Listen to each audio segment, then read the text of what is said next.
Keajaiban 200.000 orang. Perayaan tanpa senjata di Jakarta. Sebuah video perayaan Tahun Baru dari Jakarta yang mengejutkan dunia telah terungkap. Rekaman ini yang mencatat jumlah penonton tertinggi dalam sejarah CNN telah menimbulkan kemarahan di kalangan pemirsa di Amerika Serikat. Musik, apakah ini nyata? Mengapa kita hidup seperti ini? Tepat pada saat 58 nyawa melayang dalam festival musik di Las Vegas, Amerika Serikat, sebuah pemandangan yang sama sekali berbeda terhampar di belahan dunia lain di ibu kota Indonesia, Jakarta. Apa sebenarnya yang terjadi pada perayaan malam Tahun Baru di kawasan Monas yang dihadiri oleh 200.000 orang itu? Sebelum video dimulai, silakan sukai dan berlangganan untuk memberikan dukungan terbesar kepada kami. Semoga hari Anda menyenangkan. Assalamualaikum dan salam sejahtera untuk semua. Saya Rachel Morgan, seorang jurnalis dokumenter dari CNN. Kisah yang akan saya bagikan kepada Anda semua adalah pengalaman paling mengejutkan sepanjang 20 tahun karier saya sebagai jurnalis.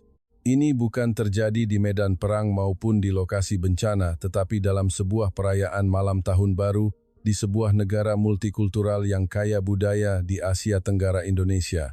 Tujuan liputan ini adalah pertunjukan kembang api ikonik di malam Tahun Baru di Monumen Nasional Monas, sebuah acara kelas dunia yang menarik ratusan ribu orang setiap tahun. Tetapi sejujurnya pada awalnya saya tidak mengharapkan sesuatu yang luar biasa. Kantor pusat CNN juga hanya menganggapnya sebagai berita kebudayaan ringan. Namun pada sore hari tanggal 31 Desember saat saya tiba di kawasan Monas, saya dihadapkan pada sebuah kenyataan yang sama sekali berbeda.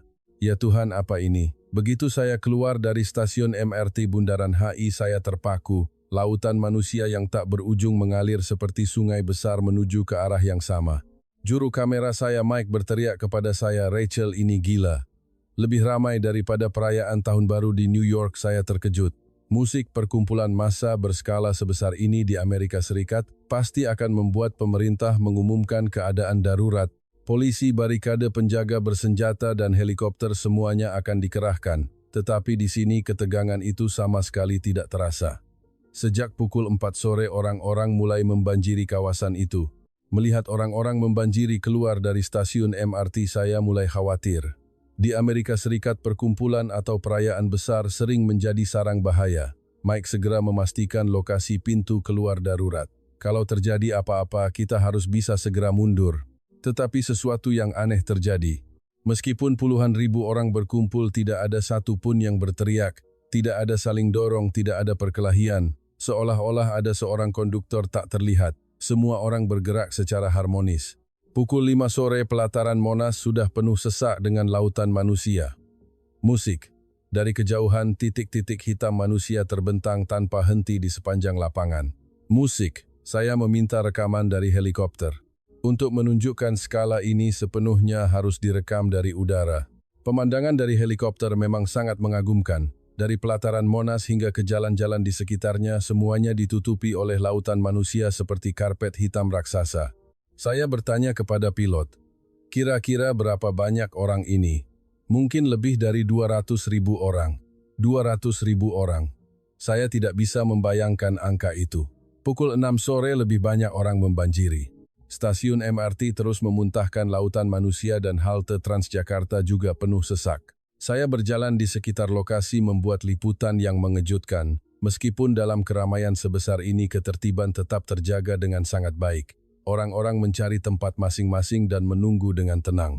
Pukul 18.30 saya mengamati keseluruhan situasi dari gedung-gedung di sekitar. Lapangan dipenuhi lautan manusia yang tak berujung. Di antara kerumunan berbagai properti warna-warni terlihat dan aroma makanan menyebar di mana-mana. Seolah-olah suasana menjelang sebuah festival besar. Namun pada saat yang sama terdapat juga ketegangan halus. 200.000 orang semuanya menunggu saat yang sama. Energi yang padu itu mengalir di udara. Akhirnya mendekati pukul 12 malam, musik, semua mata tertuju ke arah Monumen Nasional. Ponsel pintar yang tak terhitung jumlahnya diarahkan ke bangunan setinggi 132 meter itu. Anak-anak memanjat bahu orang tua mereka. Warga lanjut usia duduk di kursi lipat mereka menjulurkan leher mereka. Tepat pukul 12 malam tiba-tiba semuanya hening. 200, 200, 200, 200, 200, 200, 21. Musik, selamat tahun baru. Kemudian saat itu tiba. Seluruh badan Monumen Nasional meledak dengan pertunjukan kembang api raksasa secara serentak. Monumen setinggi 132 meter itu seketika berubah menjadi tiang cahaya raksasa. Wuh, wuh, sorakan 200.000 orang memenuhi langit Jakarta. Musik, suara itu begitu kuat dan agung. Seluruh tubuh saya merinding. Saya belum pernah melihat kegembiraan kolektif berskala sebesar ini. Musik perayaan Tahun Baru 2026 dengan tema Indonesia Jantung Dunia berlangsung selama 6 menit. Babak pertama adalah era maritim melambangkan sejarah Indonesia yang terhubung dan berkembang dengan dunia dengan kembang api keemasan menghiasi langit. Babak kedua adalah era demokrasi. Kembang api berwarna-warni melambangkan kebebasan dan demokrasi yang dipilih oleh rakyat Indonesia sendiri. Musik babak ketiga adalah cita rasa Indonesia. Pola seperti sate rendang dan tumpeng berubah menjadi kembang api menyebabkan penonton bersorak. Babak keempat adalah yang paling mengagumkan. Kembang api berubah bentuk menjadi sirkuit chip komputer. Kemudian kata visi Indonesia Digital terpancar pada dinding monumen menggunakan cahaya. Saya menahan napas. Visi Indonesia Digital adalah inisiatif negara untuk mendorong ekonomi digital dan menarik investasi dalam teknologi tinggi termasuk industri semikonduktor. Musik.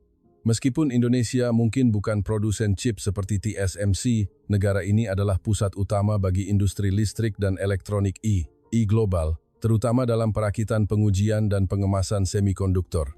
Kembang api terus menampilkan bentuk chip semikonduktor robot dan satelit. Seolah-olah Indonesia menyatakan kepada dunia, kami adalah sebuah negara multikultural. Tetapi tanpa industri kami, ponsel musik pintar AI dan IoT di seluruh dunia tidak akan berfungsi. Kami adalah bagian penting dalam rantai pasokan global. Pada saat itu saya menyadari bahwa perayaan ini bukan sekadar hiburan. Meskipun dihadapkan dengan berbagai tantangan ekonomi dan persaingan global, Indonesia membuktikan eksistensinya kepada dunia dengan kekuatan teknologinya dan semangat rakyatnya.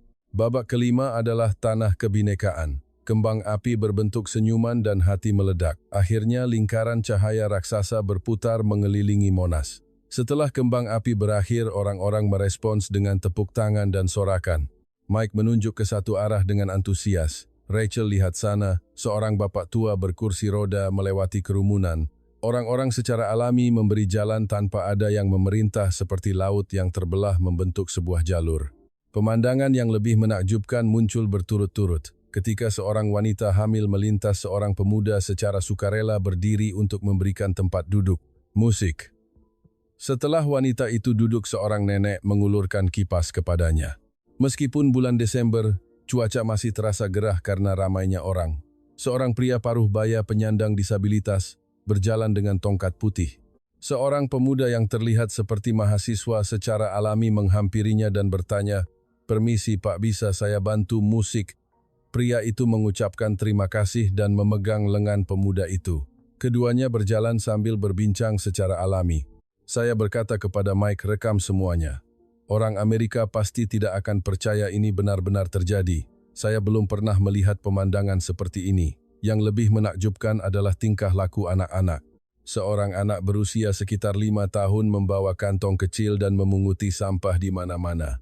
Bukan atas permintaan ibunya, tetapi dia melakukannya secara sukarela. Melihat ini, sebuah keluarga turis asing di layar terkejut dan turut menyuruh anak-anak mereka memungut sampah. Pada saat itu saya menyadari bahwa orang-orang ini memiliki DNA budaya yang berbeda. Meskipun ribuan personel keamanan dikerahkan, suasananya sangat ramah. Jika di Amerika Serikat polisi akan berdiri dengan perisai dan pentungan, tetapi di sini petugas keamanan tersenyum dan berbincang dengan warga dengan ramah, menunjukkan arah kepada mereka yang tersesat dan memberitahu anak-anak yang terburu-buru mencari toilet lokasi terdekat. Saya berbisik kepada Mike, jika di Amerika Serikat, bagaimana keadaannya? Mike juga menggelengkan kepala. Mungkin akan sangat berbeda. Yang paling mengesankan adalah sikap orang muda terhadap lansia. Seorang nenek yang terlihat berusia lebih dari 80 tahun membawa kursi lipat yang berat. Mahasiswa berlari untuk membantu. Nenek itu terus melambai dan mengucapkan terima kasih. Para mahasiswa tersenyum dan berkata, "Jalan pelan-pelan ya, Nek." Seluruh lapangan beroperasi seperti sebuah keluarga besar. Meskipun tidak saling mengenal, mereka secara alami saling membantu dan bertenggang rasa seperti tetangga lama. Yang paling mengejutkan adalah pemandangan berbagi makanan. Keluarga yang membawa nasi kotak mengajak turis asing di sebelahnya untuk makan. Anak-anak muda yang membeli ayam goreng berbagi dengan nenek-nenek di dekatnya. Nenek-nenek berkata, "Aduh nak, terima kasih ya, baik sekali kalian semua," sambil tertawa riang. Turis asing juga benar-benar terharu. Sepasang suami istri dari Jerman terus menggelengkan kepala dan berkata, "Musik luar biasa tidak bisa dibayangkan di negara kami." Saya juga merasakan hal yang sama, di tempat yang dihadiri 200. Orang kehangatan dan kepedulian seperti ini bisa terjadi secara alami. Tetapi yang paling menakjubkan adalah semua pemandangan kepedulian ini sama sekali tidak dibuat-buat. Bukan untuk pamer kepada orang lain tetapi terjadi begitu saja seperti bernapas seolah-olah sudah sewajarnya. Anak-anak bersorak di bahu orang tua. Lansia bertepuk tangan dan tersenyum ceria. Para turis saling mengajak untuk menikmati kembang api. Keluarga berbagi nasi bungkus dan teh botol bersama-sama. Pada saat itu saya yakin bahwa pemandangan ini adalah berita yang sesungguhnya. Lebih indah dari kembang api adalah hati orang-orang ini. Pukul 00.30 setelah pertunjukan kembang api dan pencahayaan terakhir berakhir, saya mulai merasa cemas. Saat ujian sebenarnya telah tiba. Musik di Amerika Serikat, mulai dari sinilah mimpi buruk yang sesungguhnya dimulai. 200.000 orang bergerak serentak, saling mendorong-menarik, berteriak, bertengkar, dan kekacauan. Kerumunan orang yang menyerbu keluar sering menyebabkan insiden terinjak-injak. Saya memberitahu juru kamera Mike untuk bersiap. Kekacauan akan dimulai. Musik, kita perlu mundur ke tempat yang aman. Tetapi apa yang terjadi sama sekali di luar dugaan. Orang-orang tidak terburu-buru pergi. Sebaliknya mereka terlihat lebih santai. Setelah kembang api berakhir, mereka tidak segera berdiri dan berlari. Sebaliknya, mereka duduk di tempat mereka menikmati suasana yang masih meriah. Keluarga mulai membereskan bekal makanan. Pasangan kekasih tertawa dan mengambil swafoto. Anak-anak masih bersemangat berbincang di pangkuan orang tua. Warga lansia tidak terburu-buru bangkit dari kursi mereka. Kemudian saya melihat pemandangan yang sulit dipercaya. Orang-orang sambil membereskan tempat duduk mereka mulai memunguti sampah di sekitar. Bukan hanya sampah yang mereka buang sendiri, tetapi juga semua sampah yang berserakan di sekitar. Sebuah keluarga mengeluarkan kantong besar dan memunguti semua kaleng dan gelas plastik dalam radius 10 meter di sekitar mereka. Anak-anak juga memunguti sobekan tisu dan bungkus makanan dengan tangan kecil mereka. Seolah-olah ini telah direncanakan dari awal. Yang lebih mengejutkan adalah perilaku para relawan dari penyelenggara. Ratusan relawan atas nama Gerakan Indonesia Bersih berlalu lalang di mana-mana di lapangan membersihkan bersama warga. Tetapi mereka tidak mengarahkan atau mengontrol warga. Sebaliknya, warga yang mulai membersihkan terlebih dahulu barulah mereka bergabung seperti sebuah proyek kerjasama yang besar. Musik. Saya terkejut. Akhir dari perayaan bukanlah kekacauan tetapi pembersihan dan kerjasama. Apakah penonton di Amerika Serikat akan percaya? Melihat pelataran Monas yang semakin bersih, saya teringat perayaan di kampung halaman saya di Amerika Serikat dan hati saya terasa berat. Perayaan yang saya tinggalkan di Amerika Serikat sama sekali berbeda. Konser musim panas yang diadakan di Central Park, New York saja sudah begitu. Musik. Sejak di pintu masuk Anda harus melewati detektor logam. Pemeriksaan tas adalah hal mendasar. Penjaga bersenjata ditempatkan di mana-mana. Bahkan penembak jitu bersiaga di atap gedung. Walaupun begitu, setiap tahun masih terjadi insiden. 2 tahun lalu 58 orang tewas dalam festival musik di Las Vegas. Ribuan orang panik melarikan diri dan ratusan terluka dalam proses itu. Saya juga meliput di lokasi kejadian itu. Dan hingga kini pemandangan itu masih menghantui saya seperti mimpi buruk. Marathon Boston juga diserang bom.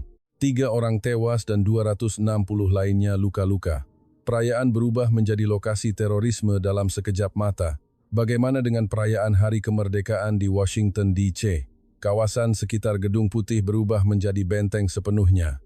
Barikade kendaraan lapis baja dan helikopter semuanya dikerahkan. Warga dikelilingi oleh polisi dan tentara saat menonton kembang api. Kekuatan yang dikerahkan demi keamanan justru menekan kebebasan. Sebuah kontradiksi yang menjadi realitas perayaan di Amerika Serikat.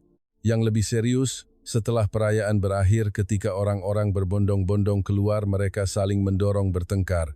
Musik sampah menumpuk tinggi, botol kaca pecah, dan kaleng berserakan di mana-mana.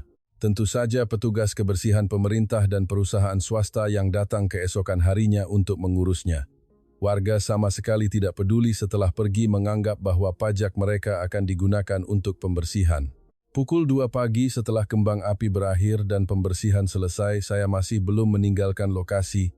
Jika di Amerika Serikat semua orang pasti sudah pulang. Terutama setelah acara besar seperti ini, tingkat keamanan akan menurun musik dan orang-orang akan tergesa-gesa pulang. Tetapi kawasan Monas dan jalan-jalan di sekitarnya di Jakarta berbeda. Musik bahkan semakin larut malam, jalan-jalan semakin ramai. Keadaan yang terjadi sama sekali bertentangan dengan dugaan saya. Musik, anak-anak muda membeli minuman dan makanan ringan di minimarket 24 jam terdekat dan terus mengobrol. Bukan karena perayaan telah berakhir lalu pulang. Seolah-olah sekarang barulah permulaan yang sebenarnya. Sekelompok mahasiswa mengeluarkan gitar dan mulai bernyanyi mengontrol volume suara agar tidak mengganggu orang lain. Orang-orang secara alami berkumpul di sekeliling mereka. Musik, keluarga, juga begitu. Orang tua yang membawa anak-anak meskipun sudah larut tidak terburu-buru. Mereka melihat anak-anak bermain di lapangan, santai minum teh kemasan atau minuman lainnya. Jika di Amerika Serikat ini sama sekali tidak terbayangkan. Setelah pukul 2 pagi, anak-anak kecil bermain di lapangan dan orang tua mereka merasa aman mengawasi. Yang lebih mengejutkan adalah pemandangan pasangan lansia. Kakek dan nenek yang terlihat berusia lebih dari 70 tahun bergandengan tangan dan berjalan perlahan mesra seperti pasangan muda. Seorang kakek menyuruh neneknya duduk di bangku taman dan pergi ke minimarket terdekat membeli teh susu hangat. Keduanya duduk bersebelahan melihat Monas dan berbincang dengan tenang.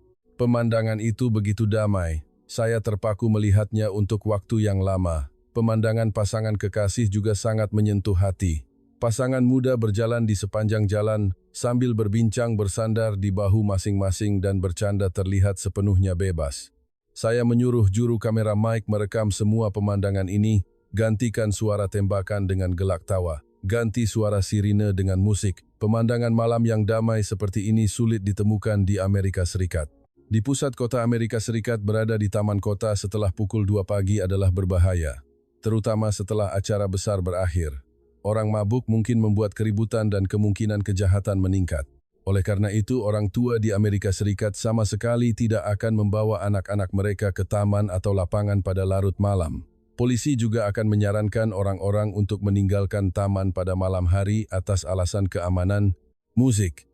Tetapi di sini sebuah dunia yang sama sekali berbeda terhampar. Pukul 3 pagi lebih banyak orang keluar ke jalanan. Para pekerja kantor yang pulang kerja mulai bergabung. Karyawan perusahaan yang memakai jas melonggarkan dasi mereka memesan ayam goreng dan minuman dan makan bersama rekan kerja. Di sebuah meja seseorang yang terlihat seperti eksekutif sedang memberikan nasihat hidup kepada karyawan baru. Di perusahaan mungkin ada hierarki yang ketat, tetapi di jalanan malam Jakarta ini mereka seperti ayah dan anak hangat. Di meja lain, karyawati berkumpul berbincang seolah-olah melepaskan semua tekanan yang terkumpul sepanjang hari. Gelak tawa riang bergema di jalanan. Banyak juga orang lain yang lalu lalang. Pasangan kekasih teman-teman kadang-kadang sendirian mengendarai sepeda di jalanan melawan angin malam sambil mengayuh. Mereka terlihat begitu bebas. Ada juga orang yang berjoging memakai pakaian olahraga dan headphone berlari mengikuti ritme mereka sendiri. Mereka kadang-kadang berpapasan dan orang-orang di jalanan saling melempar senyum. Minimarket masih ramai dengan orang yang antre untuk membeli mie instan dan minuman pada larut malam. Karyawan minimarket juga tersenyum melayani pelanggan. Melihat pemandangan ini, saya menyadari bahwa orang-orang ini tidak takut pada malam. Kegelapan bukan permulaan bahaya tetapi kelanjutan dari kehidupan sehari-hari yang lain. Meskipun hampir pukul 4 pagi, kemeriahan jalanan masih berlanjut. Meskipun berangsur-angsur senyap, masih banyak yang tinggal untuk menikmati suasana dini hari di hari pertama tahun baru. Pada saat itu saya yakin bahwa pemandangan malam yang damai seperti ini adalah bentuk kebebasan yang sesungguhnya, mampu menikmati malam tanpa rasa takut. Bukankah itu kebebasan sejati? Keesokan paginya, saya mencari pihak penyelenggara dari Pemprov DKI untuk mengetahui bagaimana perayaan yang dihadiri 200.000 orang ini bisa berlangsung tanpa insiden apapun. Bapak Arif Hidayat, Kepala Unit Pengelola Keamanan Dinas Perhubungan DKI Jakarta, menceritakan kisah yang menakjubkan kepada saya. Pertama, beliau menunjukkan sistem manajemen keamanan pintar. Sistem ini menganalisis data komunikasi secara real-time untuk memahami kepadatan massa. Kepala unit menunjuk ke layar komputer dan menjelaskan, pada hari perayaan dengan menganalisis sinyal ponsel di kawasan Monas, kami dapat mengetahui secara real-time berapa banyak orang yang berkumpul di setiap area. Di layar kawasan itu dibagi berdasarkan warna. Hijau untuk area longgar, kuning untuk normal, dan merah untuk kepadatan yang berbahaya. Pada hari perayaan pukul 5 sore area dekat pintu masuk menunjukkan warna merah. Petugas keamanan segera dikerahkan ke sana. Yang lebih menakjubkan adalah fungsi prediksi AI. Berdasarkan data masa lalu, sistem memberitahu lebih awal kapan dan di mana sebuah area akan menjadi berbahaya. Oleh karena itu, mereka dapat mengerahkan petugas lebih awal sebelum insiden terjadi. Saya terkejut. Di Amerika, musik, serikat CCTV dan sistem pengawasan selalu menjadi simbol pengawasan dan kontrol alat pemerintah untuk memantau warga dan perangkat yang melanggar privasi. Tetapi di sini teknologi yang sama digunakan untuk tujuan yang sama sekali berbeda. Bukan untuk memantau warga, tetapi untuk melindungi mereka. Kepala unit melanjutkan penjelasannya. Sistem ini sama sekali tidak mengumpulkan informasi pribadi. Ia hanya menghitung jumlah sinyal ponsel untuk memahami kepadatan. Kami tidak bisa mengetahui siapa berada di mana. Setelah perayaan berakhir, semua data dihapus secara otomatis, musik tidak disimpan dan tidak digunakan untuk tujuan lain.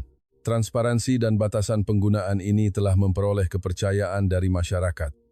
Oleh karena itu, masyarakat juga tidak menentang sistem seperti ini. Satu lagi teknologi yang mengagumkan adalah pengawasan real-time menggunakan drone. Tetapi ini tidak seperti drone pengawasan di Amerika Serikat. Sebaliknya, ini adalah drone respons darurat. Sebenarnya, musik pada hari perayaan seorang lansia mengeluh sakit dada. Drone tiba di lokasi dalam waktu 3 menit dan mengirimkan kit pertolongan pertama pada serangan jantung. Untungnya tidak ada masalah besar, tetapi ini menunjukkan kemampuan respons terhadap situasi darurat. Manajemen keamanan preventif melalui analisis juga mengagumkan. Musik. Dengan menganalisis data perayaan sebelumnya, mereka dapat memahami lebih awal pola di mana insiden mudah terjadi. Sebagai contoh, dalam perayaan berskala serupa pada bulan Agustus terjadi insiden di dekat stasiun MRT karena kepadatan massa. Kali ini kami menambah petugas keamanan lebih awal pada jam-jam tersebut. Mereka bahkan mengaitkannya dengan informasi cuaca. Jika angin kencang, serpihan kembang api mungkin berserakan. Jadi kami menyesuaikan area penonton. Jika kelembapan tinggi, kami mempertimbangkan masalah jarak pandang yang disebabkan oleh kabut. Yang paling mengagumkan adalah sistem manajemen keamanan berbasis partisipasi warga. Pengunjung perayaan dapat melaporkan situasi di lokasi secara real-time melalui aplikasi. Toilet tidak cukup, tong sampah penuh, jalur terlalu padat. Informasi ini dikirim segera ke pusat kendali dan petugas segera dikirim ke area tersebut.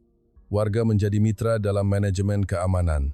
Ini bukan manajemen sepihak oleh pemerintah atau polisi, tetapi keamanan yang dibangun bersama masyarakat. Kepala unit dengan bangga berkata, dalam perayaan kali ini, warga melaporkan total 1.200 insiden dengan waktu respons rata-rata 3 menit. Angka yang sungguh menakjubkan. Satu lagi yang istimewa adalah sistem dukungan multibahasa. Sistem ini menyediakan informasi keamanan dan layanan darurat dalam bahasa Inggris, Jepang, Korea, dan Mandarin untuk turis asing. Ketika orang asing tersesat, mereka bisa memasukkan lokasi saat ini dan tujuan melalui aplikasi dan sistem akan memandu rute teraman. Mereka juga bisa terhubung dengan relawan terdekat untuk mendapatkan panduan langsung. Setelah mendengar semua penjelasan, saya menyadari bahwa teknologi tidak digunakan untuk menekan rakyat tetapi untuk melindungi mereka. Di Amerika Serikat, teknologi yang sama menjadi alat pengawasan dan kontrol, tetapi di sini ia menjadi fondasi keamanan. Musik. Saya dapat merasakan perbedaan ini dengan jelas yang membedakan antara kebebasan dan rasa tidak aman. Lebih penting lagi, teknologi ini digabungkan dengan kerjasama spontan dari masyarakat. Hanya dengan teknologi ini tidak akan mungkin terjadi. Karena adanya budaya masyarakat yang saling bertenggang rasa dan menjaga teknologi dapat berfungsi dengan baik. Ketika saya meninggalkan kantor dinas perhubungan, saya yakin bahwa keamanan sejati bukan datang dari kekuatan tetapi dari kepercayaan. Pukul 2 siang saya memutuskan untuk mengunjungi kembali sekitar Monas. Perayaan malam tahun baru telah berakhir, tetapi saya ingin tahu apa yang terjadi di kawasan ini pada hari biasa, saya menemukan dunia lain yang menakjubkan. Di berbagai sudut di kawasan Monas, aktivitas kebudayaan kecil-kecilan terjadi secara alami. Bukan dengan izin atau perintah dari siapapun, tetapi sebuah ruang kebudayaan yang diciptakan sendiri oleh masyarakat. Di dekat Monas ada musisi muda yang tampil di jalanan. Di depan seorang pemuda yang bermain gitar dan bernyanyi diletakkan kotak gitar kecil, dan orang-orang yang lalu lalang memasukkan uang sebagai apresiasi. Yang mengejutkan, pertunjukan seperti ini sama sekali tidak bising. Volumenya terkontrol agar tidak mengganggu sekitar, dan mereka dengan penuh perhatian membiarkan mereka yang ingin mendengar mendekat untuk mendengarkan. Sekelompok mahasiswa sedang berlatih menari. Mereka terlihat seperti sedang berlatih koreografi K-pop. Anak-anak yang melihat penampilan penuh semangat mereka mulai meniru. Para mahasiswa itu dengan senang hati mengajari gerakan kepada anak-anak. Di tempat lain, seorang kakek sedang memamerkan hasil karyanya kaligrafi. Beliau membentangkan tikar di atas tanah dan memamerkan hasil kaligrafi yang telah ditulisnya. Orang-orang yang lalu lalang melihat dengan kagum. Seorang wanita paruh baya menghampiri kakek itu dan bertanya, "Kali ini mau tulis apa, kek?" Kakek itu dengan senang hati mengambil kuas dan menunjukkannya. Wanita itu terus memuji dan bertepuk tangan. Musik. Di bangku terdekat diadakan sebuah klub buku. Sekitar 5 wanita paruh baya berkumpul mendiskusikan buku dengan suara pelan berhati-hati agar tidak mengganggu orang lain. Di sebelahnya pelukis amatir mendirikan kuda-kuda lukis dan melukis pemandangan Monas. Ada yang melukis dengan cat air, ada yang dengan cat minyak, ada yang dengan pensil. Berbagai jenis masing-masing dengan sudut pandang dan ekspresi yang berbeda melukis pemandangan yang sama. Saya sangat terkejut melihat pemandangan ini. Jika di Amerika Serikat untuk melakukan aktivitas-aktivitas ini perlu melalui prosedur perizinan yang rumit. Untuk tampil di jalanan di Central Park, New York perlu mendapatkan izin terlebih dahulu dan hanya boleh di lokasi yang ditentukan dengan batasan waktu dan volume yang ketat. Untuk mengadakan pameran seni prosedurnya lebih rumit. Tetapi di sini peraturan atau batasan seperti itu sama sekali tidak terasa. Suasana di mana siapa saja bisa berpartisipasi secara bebas. Tentu saja ini bukan sepenuhnya tanpa kendali. Musik ada batasan yang tak terlihat. Semua aktivitas dijalankan dalam batasan tenggang rasa terhadap orang lain. Mereka yang membuat pertunjukan musik berhati-hati agar tidak menjadi kebisingan. Mereka yang melukis memilih tempat yang tidak menghalangi lalu lintas. Mereka yang berjoging berhati-hati agar tidak bertabrakan dengan orang lain. Disiplin diri, aturan sendiri, dan kepedulian spontan ini sungguh menakjubkan. Musik. Meskipun hukum tidak mewajibkan, mereka tahu batasan yang perlu mereka patuhi. Sekelompok turis asing melihat pemandangan ini dengan rasa ingin tahu. Seorang turis dari Jepang menghampiri saya dan bertanya, "Pertunjukan di sini tidak memerlukan izin. Walaupun saya tidak yakin mungkin ada pemberitahuan dasar atau semacamnya," saya menjawab begitu. Musik. Tetapi yang penting adalah tanpa prosedur rumit atau peraturan ketat. Aktivitas kebudayaan ini bisa dijalankan secara bebas. Seorang turis dari Tiongkok bertanya dengan lebih langsung, "Pemerintah tidak mengatur aktivitas-aktivitas ini." Ketika saya menjawab, saya sendiri terkejut. Seolah-olah bukan mengontrol, tetapi melindungi. Setelah mengakhiri liputan di Indonesia dan kembali ke kantor pusat CNN, ketika saya mulai menyunting, saya yakin bahwa dokumenter ini akan memberikan dampak besar bagi masyarakat Amerika Serikat. Kembang api yang meledak di langit malam Jakarta bukan sekadar hiasan. Itu adalah pesan sosial yang kuat bahwa kepercayaan, ketertiban, keamanan, dan kebebasan bisa ada secara bersamaan. Dan yang paling penting, meskipun dihadapkan dengan berbagai tekanan dan tantangan global, rakyat Indonesia tetap teguh dengan identitas dan nilai-nilai mereka. Judul dokumenter itu dinamakan Keajaiban 200.000 Orang Perayaan Tanpa Senjata. Sebelum ditayangkan, film ini sudah menjadi perbincangan hangat. Orang Amerika tidak bisa percaya bahwa 200.000 orang berkumpul tanpa memerlukan senjata. Pada malam penayangan, rating penonton melebihi ekspektasi. Jumlah penonton lebih dari 3 kali lipat dokumenter CNN biasa. Setelah siaran berakhir, tanggapan segera membanjiri seluruh negara. Komentar pertama yang muncul adalah keterkejutan dan pujian. Apakah ini benar-benar mungkin 200.000 orang berkumpul tanpa insiden apapun? Sulit dipercaya. Anak-anak bermain di taman kota pukul 3 pagi, tidak terbayangkan di Amerika Serikat. Tetapi seiring berjalannya waktu mulai muncul suara-suara kemarahan. Mengapa kita tidak bisa hidup seperti ini? Apa yang pemerintah kita lakukan? Setiap hari melihat berita penembakan. Melihat ini saya jadi marah. Anak-anak kami di sekolah harus menjalani latihan menghadapi penembak. Anak-anak di negara itu malah bebas bermain di perayaan. Musik, terutama reaksi para orang tua sangat tajam. Anak saya berusia 8 tahun. Saya tidak mengizinkannya pergi ke dekat taman kota pada malam hari. Tetapi anak-anak di sana bermain hingga dini hari. Apakah normal kita setiap kali pergi ke perayaan takut terjadi penembakan? Setiap kali melihat sekolah anak-anak saya mengadakan latihan anti penembakan, hati saya sakit. Anak-anak di negara lain hidup tanpa kekhawatiran seperti ini. Seorang ibu yang tinggal di New York berkata dengan lebih terus terang, tahun lalu insiden penembakan terjadi di festival komunitas kami. Setelah itu saya tidak pernah membawa anak-anak saya ke perayaan lagi. Musik. Tetapi di Indonesia 200.000 orang berkumpul pun sangat aman. Saya sangat iri. Para pendukung kontrol senjata mulai menggunakan dokumenter ini sebagai senjata. Negara yang kontrol senjatanya ketat bisa melakukan hal seperti ini. Kita juga perlu mengubah undang-undang senjata. Asosiasi Senjata Nasional Amerika perlu melihat video ini. Para pembela hak senjata jangan bercanda. Musik. Sebaliknya, para pendukung hak senjata merespons dengan keras. Indonesia adalah negara yang berbeda dengan kita. Amerika Serikat sudah terlalu banyak senjata. Warga negara yang baik juga perlu menggunakan senjata untuk melindungi diri mereka. Jika penjahat punya senjata dan orang biasa tidak boleh punya, maka itu lebih berbahaya. Tetapi tanggapan yang paling banyak adalah suara yang bercampur aduk antara putus asa dan kemarahan. Apa yang sebenarnya telah kita hilangkan kepercayaan. Karena tidak ada kepercayaan satu sama lain, musik jadi butuh senjata. Karena ada senjata jadi lebih tidak aman. Ini bukan masalah teknologi, ini masalah hati. Mereka saling bertenggang rasa. Kita malah saling mencurigai. Terutama reaksi orang Amerika keturunan Indonesia sangat kompleks. Kampung halaman saya telah berkembang menjadi seperti ini. Ya, meskipun saya bangga, tetapi realitas hidup saya di sini menjadi menyedihkan. Saya pikir saya berhasil datang ke Amerika Serikat, tetapi apakah saya telah kehilangan sesuatu yang penting? Seminggu setelah penayangan saya menerima ratusan undangan wawancara. Berbagai acara bincang-bincang dan program radio ingin saya berbicara tentang dokumenter ini. Pertanyaan yang paling mengesankan adalah, Rachel, apakah pemandangan Jakarta yang Anda lihat itu benar-benar nyata? Apakah itu dilebih-lebihkan? Saya menjawab dengan jelas, tidak dilebih-lebihkan. Bahkan ada banyak lagi pemandangan indah yang tidak bisa saya rekam. Kemudian saya menambahkan, yang paling menakjubkan, Indonesia ini setiap hari dihadapkan dengan berbagai tantangan di arena global. Namun rakyat Indonesia tidak takut.